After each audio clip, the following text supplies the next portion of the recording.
Hey everybody, it's PartyElite, back with another beginner's guide video for City Skylines 2. In this episode, we'll be taking a look at some tricks that you'll need to implement in order to make your city as beautiful as possible. Some of these tricks are essential in order to do things that were possible in City Skylines 1 after some DLC. Others will allow you to create specific real-world elements, and others still are broad strokes tips to help you open up your options. If you have specific questions or topics you'd like to see covered in the series, let me know in the comments down below. But otherwise, with no more time to waste and with timestamps as always, let's begin. Use the Surface Editor and Object Adder. Starting off with a trick for a very specific kind of player here because it's very cool and it opens up a ton of options. This is the only tip in this video that requires you to use debug mode, so if you have a hard line about not using debug tools for beautification, don't worry, the rest of the video is full of tips and tricks that can be done with the base game without the need for debug tools. Using debug tools might also cause more frequent crashes, so use this trick at your own peril. In order to get into debug mode, at least on Steam, you simply need to right-click on the game in your library, go to Properties, and add this line here under Launch Options. Then, launch your game as you normally would, and yes, you can even boot up an old save. Hit the Home key, search for the word Surface, and get ready to have an absolute field day. Select any one of these options, and you'll be given access to a tool that allows you to left-click and drag pre-existing surfaces to shape them as you please, automatically filling in unsightly gaps or customizing the look and feel of certain spaces. Alternatively, select a type of surface and draw it directly onto the ground yourself, point by point, using left-click to place, completing surfaces like you would the designation of a landfill area or farmlands, and using right-click to remove nodes, to remove entire surfaces, or to undo partway through designating a shape to modify and adjust. You can use this to fill gaps between parallel roads, to customize park spaces better, and to just get more control over how your city looks. And what's more, you can build over top of these surfaces after the fact too. I personally hate the two tones of green grass when you compare the terrain versus things you put on top of it, and this tool helps me with this obsession. You can also use this menu to find all kinds of assets like fences, benches, and decals of various kinds, though keep in mind, decals work best on flattened terrain, so you might need to do a bit of terraforming from time to time. You can build rail museums, you can place a fleet of planes, you can set dress a parking lot, and if you want to get really specific, you can even use this menu to plop down buildings that typically come up in a zoned area. Obviously, this changes the game entirely. Whether you choose to do it or not is all a matter of what your goal is with the game, and I'm just here to show you that the tool exists if it's the kind of thing you want to use. Just make sure you actually mark the zone appropriate to the building you've put down, otherwise it'll be condemned and destroyed. Everything else you're going to see in this video can be accomplished without the use of developer mode, so if you have a personal hard line about using debug tools for beautification, again, don't worry, there's a lot you can do here. Let's get to it. Harbourfronts and Promenades. Whether you call them harbourfronts, waterfronts, promenades, or something else in your neck of the woods, the fact of the matter is that City Skylines 2 does not have specific structures to create the fairly expected hard transition from coast to construction like City Skylines 1 did with the help of DLC. While you can't build out actual keys with the trick I'm about to share, you can create spaces that feel about right. The first order of business is to flatten the terrain in the general vicinity of the waterfront to make sure you don't get strange bumps and dips in the road and the adjacent zonable areas. Use the Flatten tool. Right-click to sample something a little bit inland, and then flatten the terrain in the shape of the waterfront you envision. For sharp corners, you'll want to take the brush size right down and basically shape one cell at a time.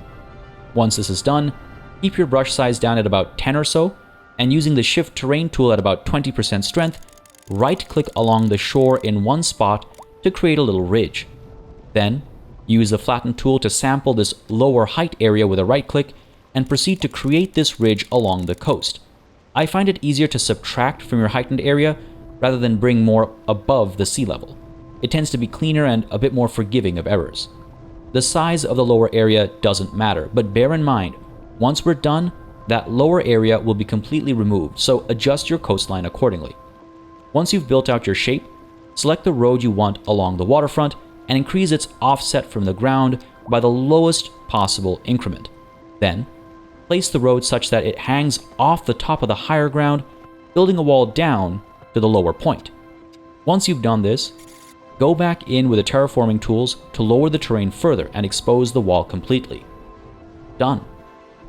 You can do this using paths, pedestrian walkways, and roads of all shapes and sizes, and then you can even extend your roads out into the water to make it look like you've got a boardwalk or pier. And of course, you can put down the appropriate transit buildings to further this effect as well. This approach is great for everything from a nice waterfront residential district to a waterfront commercial district to an industrial park to custom park-like spaces right in the heart of your city. It obviously doesn't create a beachy look, but with well-placed parks and tourist traps, it can still be a nice destination for tourists and citizens alike to explore. Cul de Sacs. The cul de sac is a classic fixture of suburbia in many parts of the world, and with a little bit of patience, you can make them quite easily in City Skylines too. Some might think placing a roundabout does the trick, and while it might certainly look the part in some ways, it doesn't actually allow you to build houses around the roundabout, which doesn't really make for a great cul-de-sac outside of the fact that it's a literal dead end, which, fun fact, is what the term actually means. Instead, you want to use a one-way, single-lane road, and you'll want to manually build a roundabout or roundabout-like shape. This will ensure the cul-de-sac has cul-de-sac-like behavior, giving you spots to zone along the outside of the ring and allowing people to park out front. You can also add some decorative elements to the inner ring. You can use an alley instead, but then folks can't park outside of their houses, and it doesn't capture the same kind of traffic flow or aesthetic, so I prefer the one-way single-lane road to hit that perfect spot. Artificial bodies of water. Remember that water in City Skylines 2 actually flows based on the terrain, and as a result, you can take it from place to place with some clever terraforming. Since terraforming is free, it doesn't hurt to plan ahead with regards to where you might want to build an artificial lake or river or other body of water. You can simply terraform from a body of water to where you want the water to go, and then let time pass to bring water over. Then, do some more terraforming to cut the connection, and just like that, you've got yourself an artificial lake. Obviously, you can keep it connected if you want a full river, and that last step depends entirely on what you've got planned as far as land use is concerned. But if you don't want a series of bridges in the area, you can absolutely cut the two bodies of water apart from each other, and the water won't just disappear on one side. Keep in mind that, behind the scenes, there's still water where you added back the land, and it might take a few minutes for it to drain completely. Until it does so, you won't be able to build on that land, as the game will think you're trying to build on water. Hopefully this is a quirk they'll fix eventually, but if you're wondering why you can't immediately build on reclaimed land, this is why, and it just means you have to wait a little bit longer for the water to drain. Whether you decide to make an artificial lake or you decide to carve a river of your own, these are great ways to instantly change the space and create fresh opportunities for beautification. Road segments. With the right unlocks, you'll gain access to a few different decorative elements to modify your roads. These elements are assigned for entire road segments from intersection to intersection, but what if you want the modifier to only apply to a smaller part of the road? Use pathways to split your road into smaller segments, apply the decorative elements, and then get rid of the paths. You'll notice sometimes that the transition between the segments isn't great though, and if that bothers you, you can simply delete the road on either side of the decorated segment and add them back in. And there you have it. This is great to control the placement of green spaces and wider sidewalks, sure, but it's also a great way to more precisely control parking spaces in specific areas. God knows street-side parking can be quite the eyesore. Freeform placement. Whether it's roads or placeable buildings, sometimes the grid will get in the way of exactly what you want. It's a great idea to have your snaps on when initially placing roads so that you can ensure your angles are all correct, especially if you're going for that more structured and rigid look. But after you've laid your roads out, you might realize that some things don't fit perfectly. A ploppable building that you were planning to place around might need a fraction of a cell more of space, or maybe you need a little more room to fit parallel infrastructure, or maybe you just don't like exactly how an intersection looks. Change to the Upgrade Road tool and turn off all your snaps. Now, when you hover over the road you want to shift, you'll notice you can nudge it ever so slightly. If you need to cover a bigger gap than the upgrade tools allow with a single click, you can do it multiple times. This is especially great to use for paths and alleys. Nudging these a little one way or another can give you enough additional room to place a bigger zoned area, or it can help paths and alleys really butt up against buildings rather than having them awkwardly float in the middle somewhere. Freeform placement like this is great for ploppable buildings too.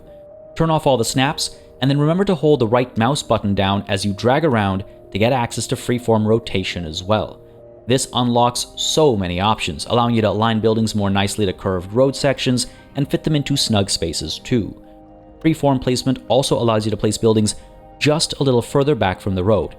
As long as the tool doesn't say road required, it means you're close enough to the nearest road, and the building will automatically extend its internal pathways and roadways to connect to the closest external pathways and roadways. Larger buildings might have a specific area still be unreachable, but that's easily fixed with alleys, and this approach gives you a bit more room to play. Guided road placement. On the flip side, make sure you're using the guided road placement tools to your advantage.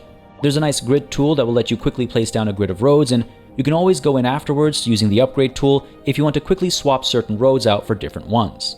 At least you know your grid is consistently spaced out.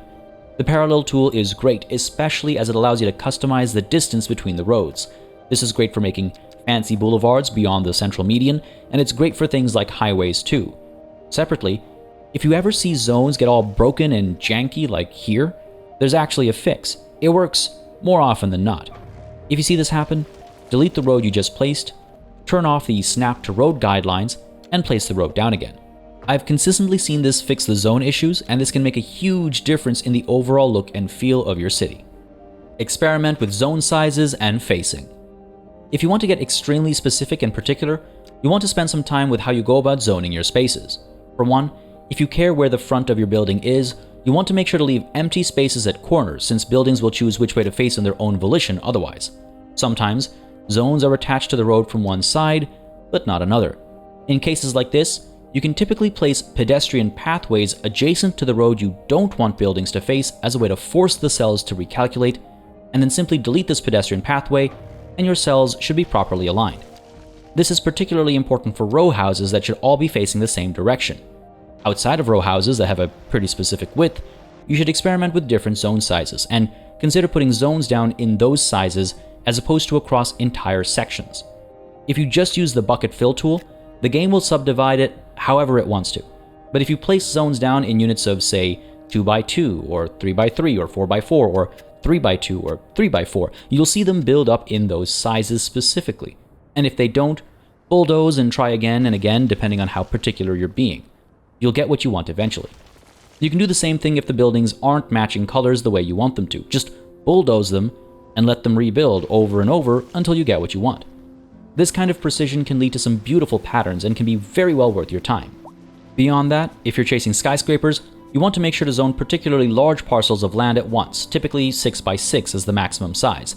A massive skyscraper won't typically be built on a small foundation, so keep that in mind to indirectly control the placement of your tallest skyscrapers versus your not-so high-rises.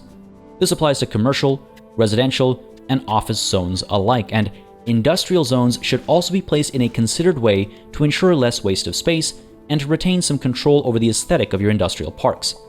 Don't be afraid to use negative space to create interesting spaces too. Everything doesn't need to be super jam-packed always.